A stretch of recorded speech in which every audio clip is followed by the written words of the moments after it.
And hello, everybody. It's really nice to be here and to talk with you about a real area of interest for me, and that's attention. And many, many years ago, I started my career as a vision researcher. And I was really interested in comparative anatomy and how our visual system worked compared to those of other animals.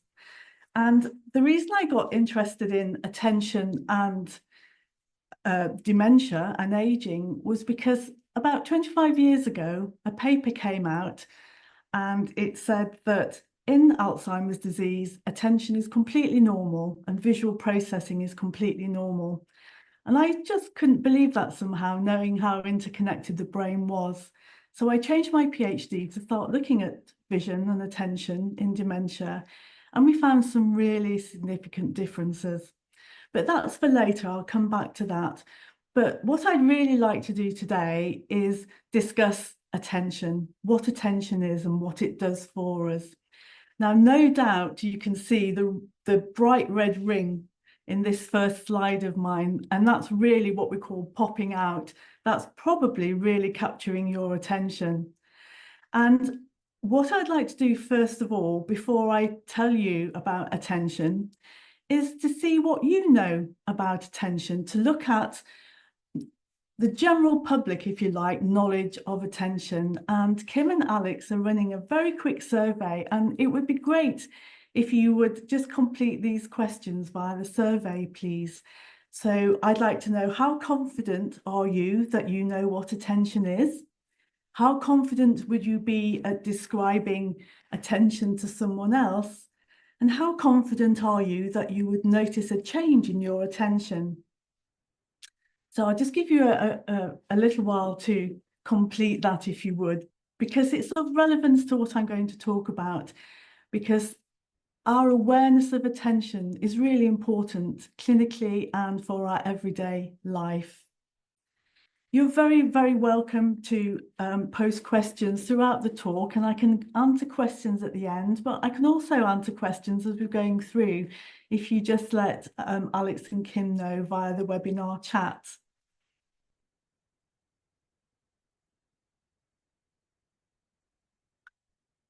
Okay, Kim and Alex, do you think it's okay to move on now, please? Yeah, so on your screen, what you should be seeing are the answers to what everyone has put. So we have 88% of people have said that they are somewhat confident when you've asked how confident are you that you know what attention is. We have 63% of people saying that they're somewhat confident when asked how confident would you be at describing attention to someone else. And 88% said somewhat confident. How confident are you that you would notice a change in your attention?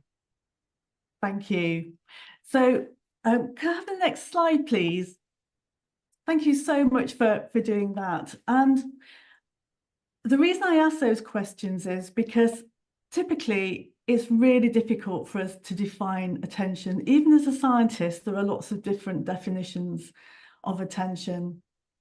And it's important that we know about attention, because attention is as important as memory is to our everyday function and our brain function and our cognition.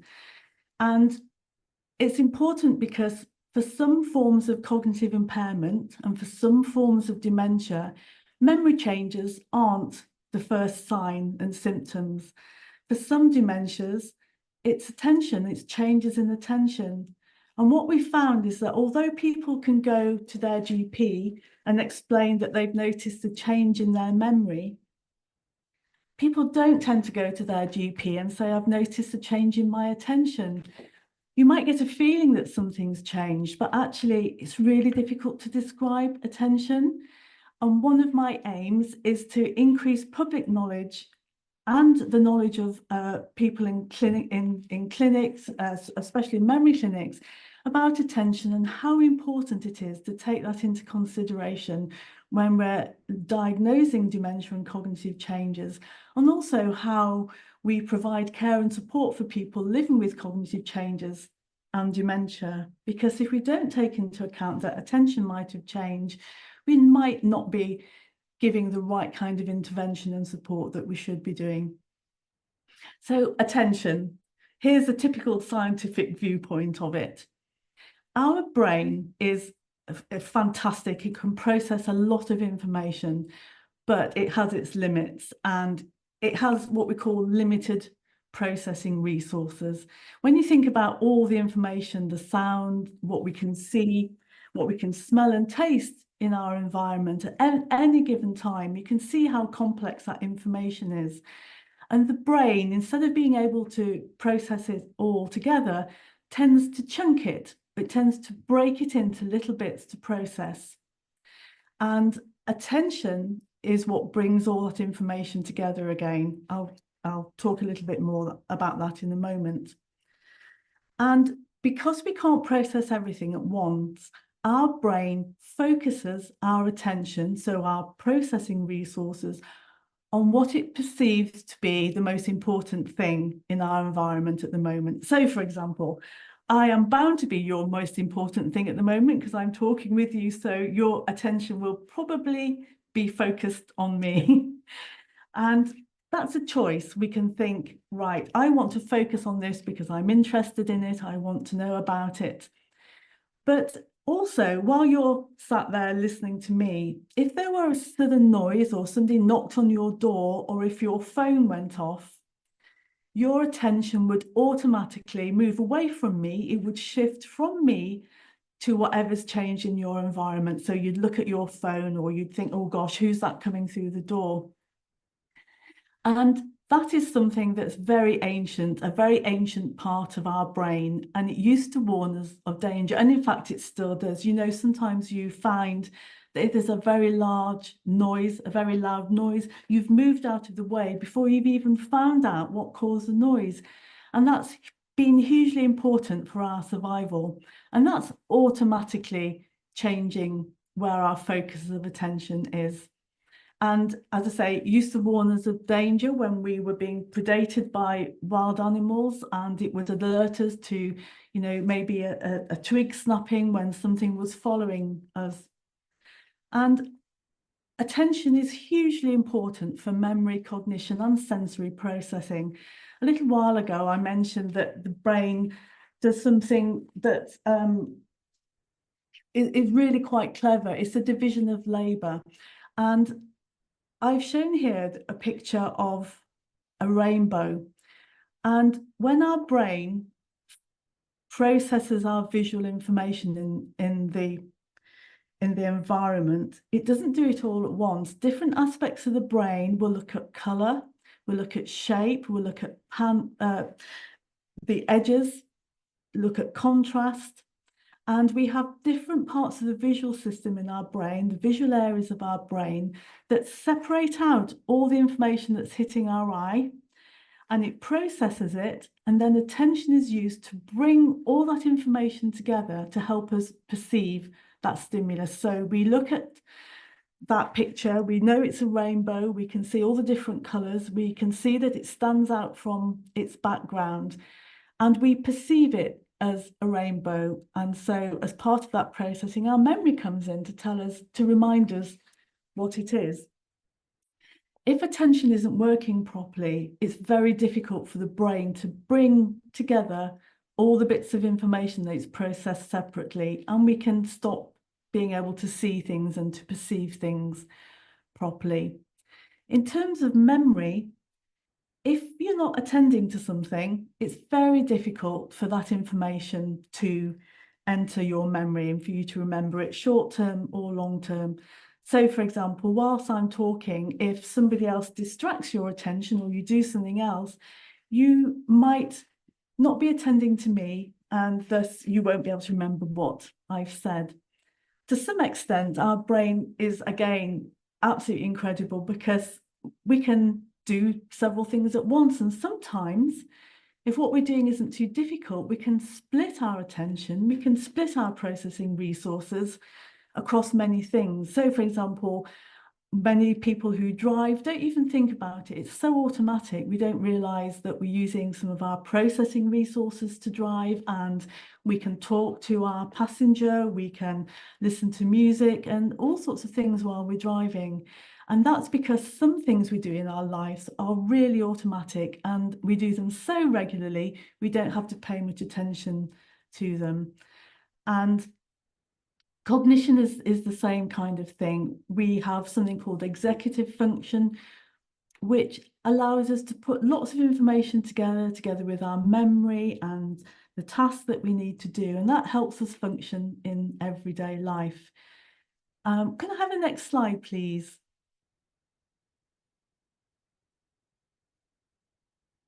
Thank you. Now, these are my two dogs, and they're called Tim and Betsy. And I just wanted to illustrate what attention is. And you could probably have seen from the flyer that there's absolutely no doubt, in my mind anyway, that my dogs are paying attention to me. And that's because I've got a biscuit in my hand for them. And we tend to know that somebody's paying attention to us by where somebody's eyes are. So those two dogs have got eye contact with me. And what's really weird, I have to say, is the fact that you can all see me, but I can't see you. So I have no idea if you're paying attention to me or not. So it can be a little bit unnerving if you can't make eye contact, but that's okay. And we can measure just how well somebody's attention is working by how well they can focus and make eye contact, for example, because our eyes tend to follow where our attention is focused. And if we move our eyes around the room to see what's happening, then our eyes follow. And although we can't generally move our ears, it's a similar kind of thing with the noise in our environment as well. We can orientate our attention and we can look as well to where noise is, just to make sure that we're aware of everything going on around us. Next slide, please. And oops, back, thank you. This on the left is a seagull, and this is in Iceland of all places. And this seagull looks like it's paying attention to what's in that shop window. It looks like it's window shopping. And I just wanted to make the point that not only humans have attention, but most animals have some form of attention. And again, it's about being able to survive in the wild.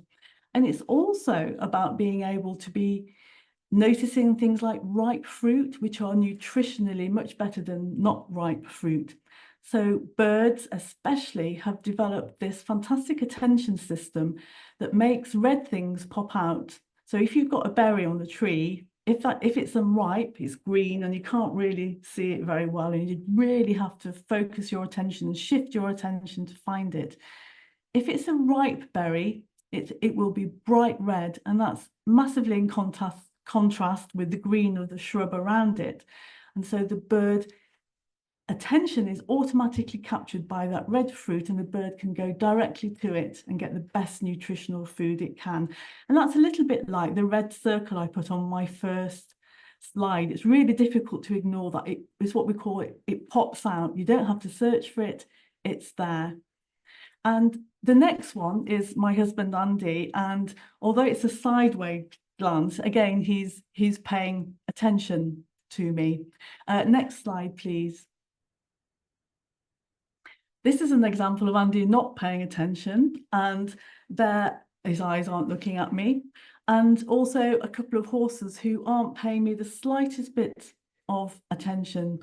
And I'm showing this because although I mentioned that paying attention is really important for processing information, our surroundings, our brain is really clever because it always has a little bit of attention in reserve. So if you're really concentrating on something, if something changes in our environment, we can still process it. And we don't even know we're doing it. It's called precognitive processing or pre-attentive processing. And we have just enough attention left over to get the gist of what's going on. And that's what these horses are doing, and that's what Andy's doing, is doing something else. They're doing something else. But if I clapped my hands, the horses would orient to that and they would move away and they would shift their attention. And what we found that in some people who are living with cognitive change and with some forms of dementia, that ability to notice change and to reorient our attention can be changed. It can be it can be reduced and we're not as efficient as it. But I'll come back to that later. Next slide, please. And we also use attention to really take in information about our environment in very fine detail and panoramic views. So, for example, if you're looking for berries, these are cloudberries, I believe. And if you're picking berries, you want to really focus in and find out where they are. And our attention system is so versatile that instantaneously you can look up from the grass on what those are looking at, and suddenly you can see a huge panoramic view. So you can shift at choice, at will, your attention to process what's most important for you. Next slide, please. So change in attention. I mentioned a little while ago that some changes in attention can be associated with some form of cognitive decline and dementia. Not all forms and not for everybody. And it's important because attention plays such a huge part in our everyday life that when it goes wrong, it can have profound effects. It can stop people socializing because maybe one can't concentrate anymore on having a conversation. Maybe you can't find your way. Maybe attentional problems stop you from driving somewhere. So there are large impacts. And poor attention can stop your memory working as well. It can stop you being able to process your information. And in some cases, problems with attention can cause things like hallucinations and misperceptions, which can make one's environments very confusing. And sometimes it's very difficult for people, for example, when they go to their GP or to a memory clinic, to explain these changes. And again, this is what's really important about raising awareness. And I have to say that I'd be really interested to know if you've got any experiences of attention. And let's be quite clear that not only people with some forms of cognitive impairment and dementia have changes in attention, it's all part of natural aging as well. And it'd be really good if you wanted to talk to me more about any of your experiences, just informally. It would be really interesting. And I'm so happy to discuss this as well if you want to contact me at any time. I mentioned earlier, and I think you got the gist of, hopefully from what I was saying, that there are many different aspects and types of attention. And attentional control is really important. And that's where we decide what we want to look at. We can control where we focus our attention. So you can decide, don't want to listen to Andrea anymore. I don't want to attend to her. I'm going to just have her on in the background and do something else. And that's you controlling your own attention, what you're most interested in. It's really important that as part of that attentional control, we are able to disengage our attention. That means as soon as you decide you don't want to look at or pay attention to anything anymore, you disengage from it. You say, right, the brain stops looking at that, it stops processing that information. And we found that some people living with dementia and some people living with cognitive impairment find that very difficult to do. And you can get something called perseveration. And that's where you find it very, very difficult to disengage. And you might keep doing the same thing over and over again, or listening to the same thing, or just not moving on from something else. What comes after disengagement, especially if your attention's been captured by a sound or something in your visual field that you weren't expecting, is orientation.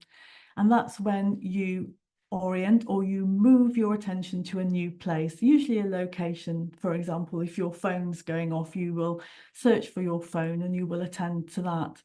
And that's called shifting attention. And again, that can be not as efficient for some people living with dementia, particularly Alzheimer's disease for some people, but also in things like vascular cognitive impairment. It can be quite difficult to control and shift attention, and also to refocus it. Usually we find it quite easy to disengage, orient, and refix our attention onto something else. Another important aspect of our everyday life is what we call, as scientists, visual search. So, for example, if you're at a football match and you're looking for a friend, if that friend is wearing a pink hat, for example, and nobody else is, as long as you know that, you can tell your attention, as it were, I need to look for a pink hat, then I'll find my friend. So you search around the environment, and when you see a pink hat, you think, yes, great, I've found my friend. And that's really important. And that's a little bit akin to when a bird is looking for ripe fruit. Usually we're very, very efficient at it. And it means that you can find your friend even if they're surrounded by thousands of other people, because they have something that's salient, something that defines them. And we've found that some people living with Alzheimer's and vascular cognitive impairment are not very efficient at visual search anymore. So it takes a lot longer to find somebody that you're looking for, or even if you're searching for an object, you've lost something in the kitchen, trying to find that object can take a lot. It can be much slower because the ability to shift your attention from location, from person to person, if you like, isn't working very well. I've also mentioned selective attention, and that's a choice. That's about where you choose to focus your attention, what you choose to do. And again, if for some people living with dementia and cognitive impairment, the ability to select and focus attention is impaired. And that might come out, it might show itself as difficulty holding a conversation. And that's really, really important, because if attention isn't working very well, it can be really embarrassing, just as memory can be embarrassing. And it's important. Do you see I hesitated then? Because I've got chat on, and a message came up on chat, and I had that momentary thing. I couldn't stop my eyes flicking over. Sorry, so my attention wasn't very focused then. But it is really important to remember, or to bear in mind, or understand that some of the reasons people might not join in with conversations, might stop doing social things, and might become quite lonely if they're living with dementia and with cognitive change, is not just because of memory changes, but because of attention. And I think it's really important information to know. You might not be able to follow a conversation. You might find it difficult to read a book because it's so difficult to attend. What we do know, and there's work coming out now, is that sometimes you can retrain your attention a bit more. If you know that there's an issue, you can look at different strategies to get around that bit of attention that's not working very well. And you can literally train your attention, not for everybody, and it probably won't go back to how it was, but just for a while, people might be able to use different strategies to get around that problem. And again, do feel free to put any questions you have in the chat, and I'll address them going through. Another important aspect is something called inhibition. I mentioned before that our brain is fantastic at processing in parallel, so all at once, but in different sections. So it's distributed processing, loads and loads of information. Not all of it is relevant. So, for example, while you're focusing your attention on me, you will have an awareness that there's lots of things, loads and loads of bits and pieces in the office behind me, but they're pretty irrelevant to what I'm saying. So hopefully you're paying attention to me and not paying very much attention to my surroundings. And what you're doing there is inhibiting, stopping the intrusion, stopping attention from focusing on the relevant things. And that's really, really important. If you can't inhibit all the information you don't need to be aware of, your brain doesn't need to process, then you can be completely overwhelmed by information, and your brain will find it difficult to determine and to process what's really important. And again, that might be seen in the conversation. It might be a feeling of being very uncomfortable if there's a lot of noise, or if there's lots of moving images or lots of changes in your visual surroundings.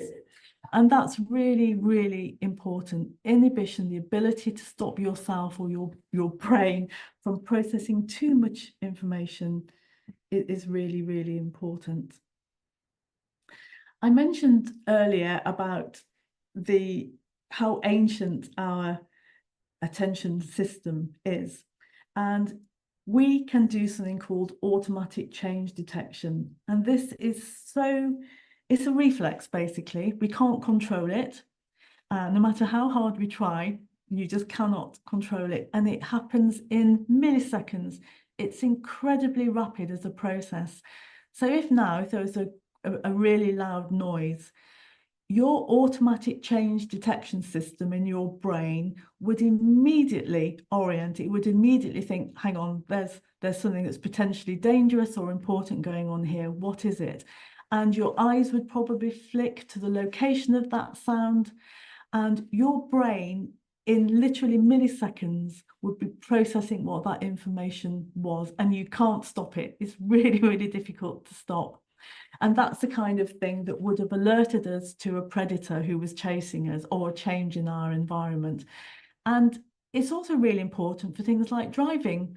If suddenly you see a movement, you will probably stop or slow down or react somehow if you see what you think is a person maybe stepping onto the road. And you will have processed that something is moving that you weren't expecting before you touch the brake. And you then will have probably put your foot on the brake before you've even thought what you're doing. So these automatic change detection systems can affect our musculature and what we do, our behavior. And it's really, really important. And it helps us to defend ourselves from things that happen in our environment. There isn't time to process exactly what's happening, but there is time to get your muscles to move away from it, to recoil from something, if you like. So I realise that I've been talking quite a lot, and I'm in danger of losing your attention. So if you've got any questions, again, please put them on the chat. Very closely related to attention is the speed and variability of processing. And attention is really important. If you attend to something, you can process it much quicker. So it's, again, really, really important. And we've noticed as well that if we do research on attention, and if we do lots of different tasks and we have lots of trials, for example, I might ask you to look at a computer, pay attention to a dot, and every time it changes color, to press that button. And the speed at which you do that is really important. The faster you are, generally, the better your attention, the better you're able to process information. But that's up to a point. If people begin to go too fast and make errors, that's indicating that maybe inhibition isn't working and you're too prone to too quick to press that information properly, to process that information properly. And that's a sign that maybe inhibition isn't working properly. But what's really important, we found, in relation to cognitive change, and for some people living with dementia, is that whereas you might have 20 trials and react exactly the same way in a very similar reaction time to those trials, some people living with dementia are much more variable in their response. So they might respond very quickly on some trials and much slower on other trials. And this is what we call variability. And variability changes normally with aging. We expect some of it to happen. And it's related to the white matter in our brain. So it's related to nerve cells and their interconnections and how well they are functioning. And of course, it's perfectly normal for some of those changes to occur with healthy aging. But we've found in some of our research that there's some disproportionate changes in how fast and variable our processing is. And highly variable processing is associated with Alzheimer's disease and with vascular cognitive impairment. Again, I have to stress that this isn't for everybody. It's just for some people, these changes come out when we look at research in this area. Can I have the next slide, please? Again, I'd just like to reiterate why it's so important to understand attention. It's important, I think, for members of the general public, for us, all of us, to understand attention, but it's also really important for clinicians to understand attention, and also for caregivers, because the more we understand attention in healthy aging and in cognitive impairment and dementia, the more likely we can support people with interventions and caregiving, by who are living with dementia and cognitive impairment. We can do something about it, hopefully. So just to reiterate, like memory, attention is important for many aspects of behaviour. It's really important in day-to-day life. We go around the supermarket, can we find the food that we're looking for? Can we remember which aisle we've been on? There's something called spatial attention as well. And if our spatial attention isn't very well, we can get very disoriented in the place, even if we knew it or know it quite well. And that's a form of attention as well that can change, particularly in people living with Alzheimer's disease, but not always. And again, a particular interest of mine is the fact that people rarely go to their doctors to mention a change in their attention. And I know I've already mentioned this, but it's so important.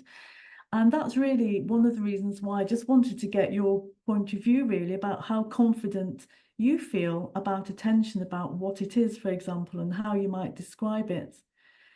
And again, this is important because some forms of dementia have attentional changes in the very early stages. But as I mentioned earlier, people tend not to go and report those changes because it's really difficult to describe them. You might get the feeling that something isn't quite right, or most people might describe it as not being able to concentrate very well.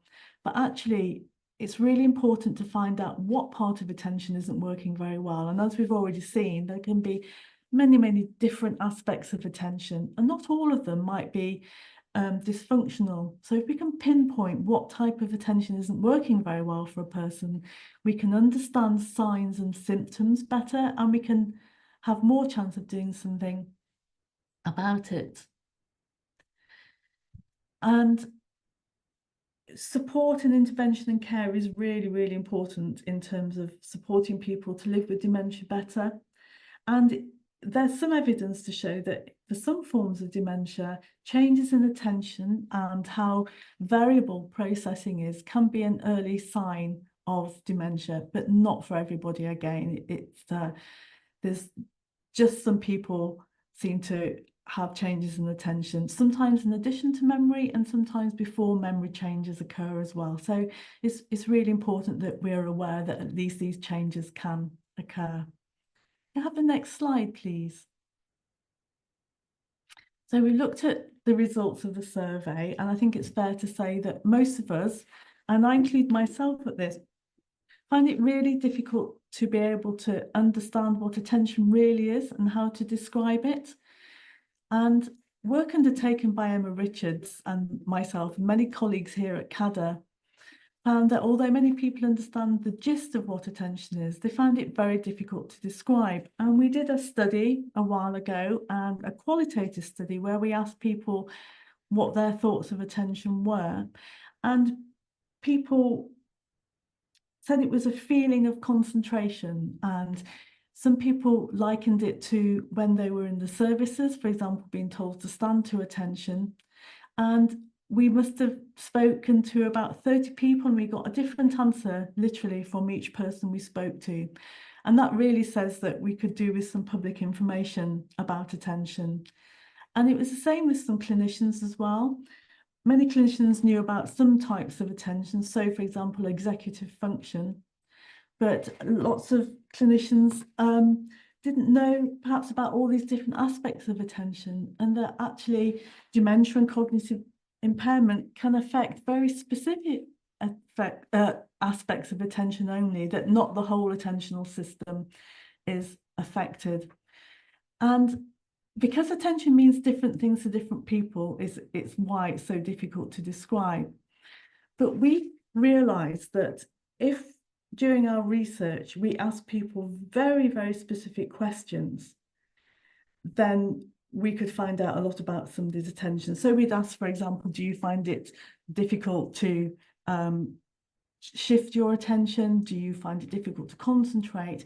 By asking really specific questions, and lots of them, we could get, if you like, a profile of how somebody's attention was working, what bits might be working okay and what bits weren't. And it's really difficult to describe changes to it as well. Again, because we have to remember that we're all individuals, and so our attention works differently based on our experience and all sorts of different things. So we really are trying to get across the point that it's important to ask people about their attention. And in most research studies that have been done so far, people have done lots and lots of computer-based tests of attention on people living with dementia and cognitive impairment, but they haven't actually at the same time said, well, you're performing like this on this computer screen, showing your attention is working like this, but how are you experiencing your attention? What does it mean to you? What can you feel your brain doing? Yet, and people find that difficult to do, but it's important that we know how people experience attention changes. We know a great deal about memory and about how people experience their changes in memory, and people are very, very good. They're very intuitive and can describe very well changes to very specific aspects of their memory. Changes in memory might only occur under certain conditions, and it's the same with attention. So it's vital that we try and get everybody as aware of attention as they are aware of memory. And we want to do that with clinicians and the general public. Next slide, please. I think that's probably it, actually. It'd be great to have some questions, if any of you have any questions. And the final thing that I'd like to say, and I'm really sorry that my colleagues couldn't join me today to give you their own personal experiences, but we've been working with some people who are living with different etiologies, different kinds of dementia, and who are also experiencing changes in attention and also experience changes in their sensory function, changes in vision, changes in hearing, and how that affects people. Because you can imagine if you're living with dementia or cognitive change, and you're living with a problem with attention and a problem with your sensory system, just how difficult it can be to interact with your environment and with people. And again, I'm really sorry that, that my colleagues, those people, can't be here to give you their own experiences. But one common factor coming through that is that many people who don't present with memory have difficulty in getting an early diagnosis of cognitive change and dementia because they don't follow a typical path. And although clinicians know that, you know, there are different forms of dementia and have different tests for it, there's very little testing done about different forms of attention and asking questions about it. And it can be possible to misdiagnose people and not get the full picture and understanding of somebody's experience when they're living with dementia and what early changes might manifest as. So I'm going to stop talking there, and I'm really happy to answer any questions. Thank you. I'm just looking at a question here on driving. Yes, it is difficult, isn't it, to mention these things about driving. It's a very, very emotive subject, and it might be worthwhile talking with a clinician or a GP about driving and about attention, because it's very difficult to know exactly what the issue is, isn't it? And some people have different forms of attention that are affected and other people don't, and there can be an interaction between memory and attention. But it's really important to raise awareness, isn't it? And to be aware that it might not just be memory that's causing some difficulties with driving. Another question here, interested in the impact of low mood on attention. Well, I'm not able to signpost resources at the moment, but if you want to contact me via CADA, I'll look some out for you. And that's such an interesting question, because there is an association between low mood and poor attention, but it's very difficult to say which is a cause and effect, because arguably if your attention isn't working very well, it makes you feel bad, and it could lower your mood. But equally, we think it works the other way as well, and we think it's a two-way process. And there's a relationship between higher levels of depression and or anxiety and lower attention, but not in all aspects of attention, but just in some of it. So, for example, some people with depression find it difficult to concentrate. That's just an example. And again, if you want any more information about attention, then I'm really happy to, provide some information offline. I can email you some. Another question here: if I went to my GP and said I have noticed changes in my attention, do you believe GPs would understand the connection with memory loss? I do believe yes, they would ask lots more questions now, because I think especially the amount of research coming out is increasing about the importance of taking into account attention. And I really do think that most GPs now, perhaps not all, and perhaps they might not know about all these research related aspects of attention, would be interested to hear about attention, and they would probably ask lots of different questions. And in typical tests now of cognitive function, there will be questions asked about attention, usually about executive function, but also sometimes now about different aspects of attention. And also in memory clinics, they'll do different tests of attention now. So we're getting there, those changes are occurring. And I have to say, what's really important is that there's a whole range of, might I say, forgotten people sometimes, because we've also done some research that indicate that some people who live on the autism spectrum can have very different attention to people not on that spectrum. And it can be very difficult to understand whether a change in that attention is due to a neurodegenerative process, or whether it's just normal for them. Because whenever you do cognitive tests, there's what we call normative data. So your score is compared to people, a lot of people of a similar age and background to you, but those normative data sets don't include how people with autism might process information.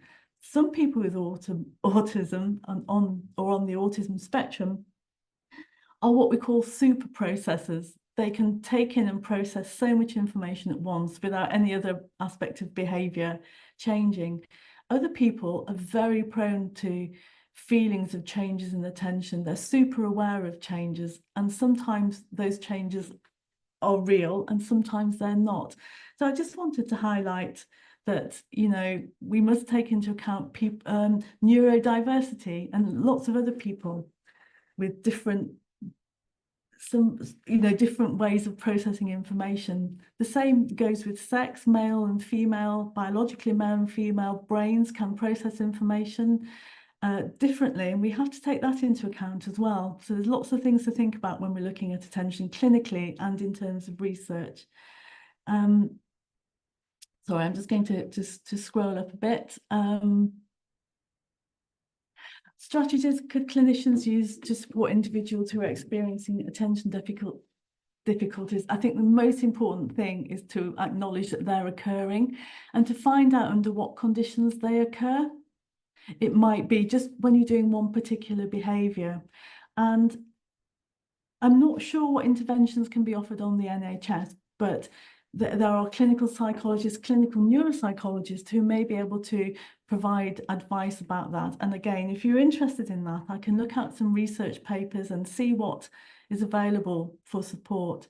For a long time, there's been a dichotomy between what the research evidence is saying and what's clinically applicable. So there's a bit of a lag. But we know that for some people who have had a stroke, they can retrain parts of their attention. And sometimes it's about really being aware that you might not be able to focus your attention as well, and practice focusing and realizing what distracts you. Because if you know that, if you can determine a situation that is very distracting from you, you can, although you can't stop yourself orienting, you can stop being so responsive to irrelevant information. And that's kind of a strategy that I know some researchers are using.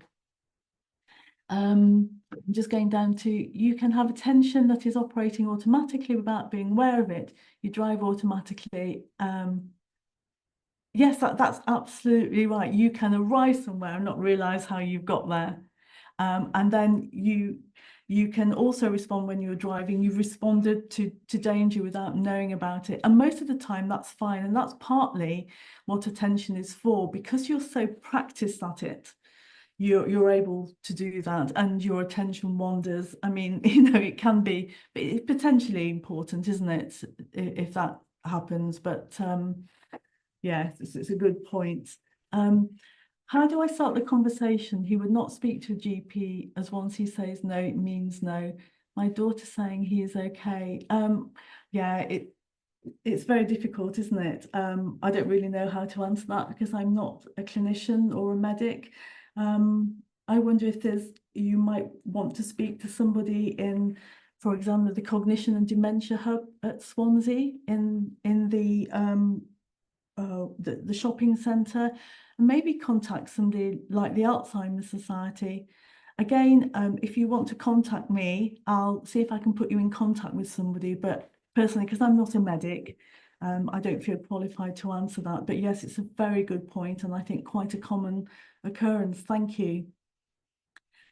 Is there any evidence about attention rehab in dementia?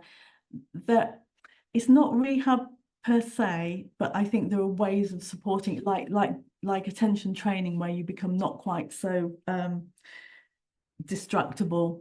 Again, if you email me, I can find that information for you, because it's in some published papers, and it might just help for a while, and it might just, again, sometimes we have to consider that some of these changes that are happening in attention and dementia might be related to other factors, not the dementia per se. So it could be related to anxiety, feeling a bit depressed. It might also be related to some forms of medication. There'd be lots of other things that affect you. So again, I'm really happy to get some information for you, to find information for you if you'd like to contact me. Right, I think I've gone through the questions. Anybody else have any more questions? Really happy to answer things offline as well if you contact Cada, and I'm very happy to speak with you. Thank you.